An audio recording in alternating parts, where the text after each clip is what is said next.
అక్క పూజ అయిపోయిందా? అయిపోయింది. దండం పెట్టుకో, టైం అవుతుంది. Okay okay. అమ్మవారిగా ప్రసాదాలన్నీ చేసుకుంటాం. ఇవాళ మార్నింగ్ లేచి మొత్తం అన్ని పటాలన్నింటినీ క్లీన్ చేసి అలాగే కుంకుమ పసుపు బొట్లన్నీ పెట్టామండి ఇవాళ పొద్దున్నే.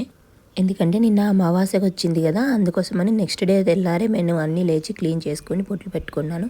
అలాగే ప్రసాదానికేమో పులిహార అలాగే పరవన్నం చేశాను.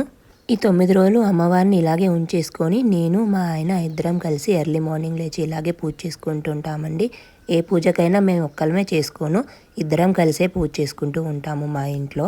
ఇవాళ బాలా త్రిపుర సుందరి అవతారం కదండి, ఇలా జరిగింది మా ఇంట్లో. ఈ నవరాత్రులు అన్ని రోజులు అమ్మవారికి ఒక్కో ప్రసాదం చేసుకుంటూ నివేదించుకుంటూ అమ్మవారినే తలుచుకుంటూ ఉంటూ పొద్దున్న సాయంత్రం పూజ చేస్తూ ఉంటే ఎంత హాయిగా ఉంటుందో కదా. మీ అందరికి కూడా అమ్మవారి ఆశీర్వాదం ఉండాలని మనస్ఫూర్తిగా కోరుకున్నాను. Please subscribe to my channel.